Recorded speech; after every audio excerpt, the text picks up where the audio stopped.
Hey, it's Andrew Wood. I'm going to be talking about issue number 1 of Mutants and Masterminds. This is the first time I have ever ran a campaign of superheroes, and according to the 4 players in my group, the game is going very, very well. I got some really rave reviews. Quite interesting. I have an entirely different cast of players than I had in the Forgotten Realms game, just due to scheduling problems from some of those players. I really like to change it up, though.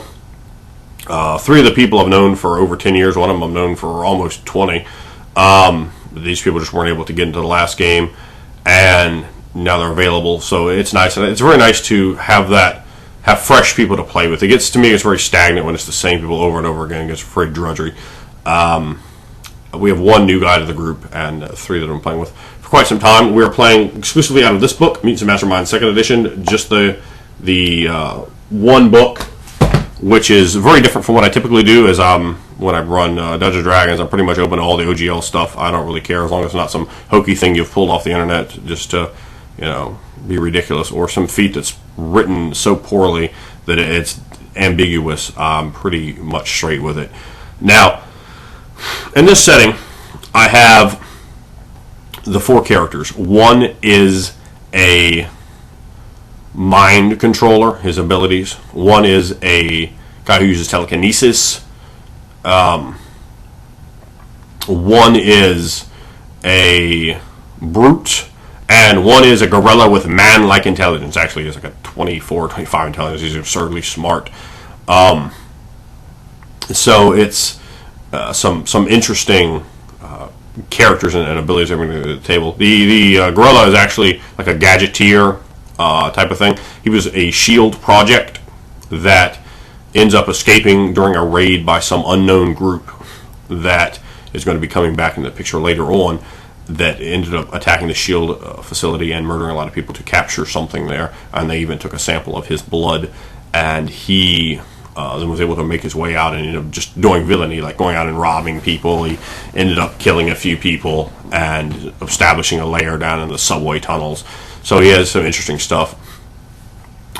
He starts the game off with when he starts learning things. One of the first books he's given is the Bible, and he reads the Bible and he begins to read about how on the 5th day God created beasts, and I started giving him these dreams where he dreams basically of the Garden of Eden. The Garden of Eden comes out very technologically, and these strange angelic creatures are there, and they have these sort of Babylonian style design, Indian style design, Assyrian style to their outfits, and their outfits have this highly technological aspects to them. They have a lot of very strange spaceman-y looking things, but not similar to how we do. And I would sort of work in different details in terms of what they were to how it looked. I gave them very strange anatomy, sort of similar to Greys, but with maybe Egyptian style in terms of the animals' heads and that sort of thing. So it was very interesting to give this sort of prelude, seeing the Garden of Eden, seeing it inside this biosphere, and then seeing this wasteland out all around it, and hearing God talking, and hearing about the laws and the ways in which these things had to coexist, and seeing one of them with a serpent head, and how this individual was actually trying to bargain with God to get more for man, and then eventually that's sort of leading to a little bit of a schism, and that's sort of where the dream takes off, and the other angels having problems. And of course, we show these entities, and they're sort of, the game itself is sort of based very vaguely on the Book of Revelations, but also taking and saying, well, not only were these angels, but these were gods to other people as well, and they ruled upon the world for long periods of time. But I don't want to give too much away because some of my players may watch this. There were certain laws established that essentially led to most or all of them having to leave the planet for thousands of years. And something happened that has allowed them to come back, the signal of doomsday. And that will maybe be discovered in the next issue, or perhaps the issue after that, or perhaps even after that, depending on how the players go about doing things, as to what has happened. The players start the game off in jail. We go through the preludes and this is how these supervillains get into jail. I based some of the things off the plot points of Necessary Evil. I went with Mutants and Masterminds because I think it's a much smoother system for handling superheroes, and this is my first time running a superheroes game. So I didn't think Savage World handled it that well. I very vaguely looked at the plot points of Mutants and Masterminds, or excuse me, of Necessary Evil, and let me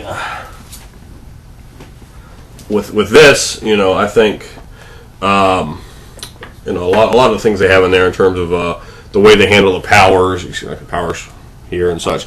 I think they did just a much better job with that, and it's much more precise than Savage World's Necessary Evil setting. So ultimately I decided to go with that. I cherry-picked some things that I liked from DC, some things that I liked from Marvel, and I basically sort of whitewashed all their past away, sort of like the Ultimates universe, recreated them whole cloth in my own ideas and images. I'm going to go over some of the characters that I put together. The most powerful group of heroes the world's ever known is called the Avengers Initiative. It's led by Captain America. It has Hawkeye, Dr. Pym, Wasp, Spider-Woman, gosh, I can't think of her name, but the one with the black hair, and Hawk Girl from DC, but she's not an alien because the aliens are the bad guys, and I had no aliens at all. See, in this book, they present a lot of ways to handle these sort of extraplanar entities, which I also liked. So I used that. And the final member of the Avenger Initiative was the Blob. I've always been a huge fan of the Blob, so I put him together. The players also witnessed in the prisons a group that was apprehended by the Avengers. And some of the players were apprehended by various Avenger members as well. They witnessed the Sinister Six, who is led by Green Goblin, who at this point is utterly crazy. And in the prison is kind of interesting because the players see wizards, mad scientists, and power suit guys who are completely stripped down of their powers and aren't really able to do very much. They see brutes and mutants and altered humans who still have all their powers. They didn't use any of the little coils that nullify their power. I think that's just stupid. They have these 12 robots inside the prison that are cleaning it and keeping it nice from them being able to get out. It has 6 Ultron units that are designed by Dr. Pym. Dr. Pym is the warden of the place. He's created it. And there's a staff of at least 24 S.H.I.E.L.D. agents. They use S.H.I.E.L.D. They used Nick Fury S.H.I.E.L.D. leader. And the players eventually see on television, and Lex Luthor is running for president.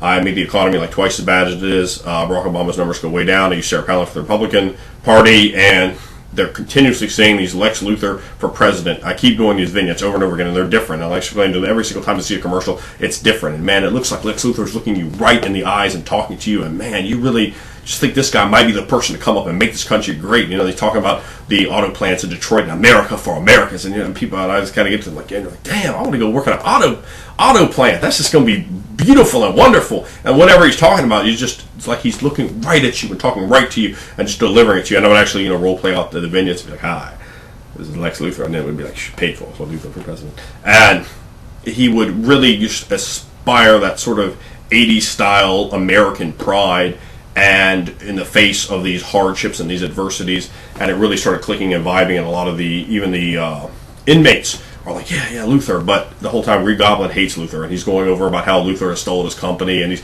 making all these things out there, but this Luthor, not as in, this is Luthor's been in jail 4,000 times, no, he's an outstanding citizen, a philanthropist, a scientist, an exceptional businessman who might just be the one to make the country a wonderful place. And they pick up some other things. Luthor is in Israel, trying to make peace between the Israelis and the Palestinians. Luthor is in Greenland, drilling into the permafrost to acquire these large deposits of amber that is apparently going to be mixed with some chemical compound that scientists have created to bring forth a new kind of energy that's supposed to be these little cubes that's going to power a car they're supposed to have ready in 2015 called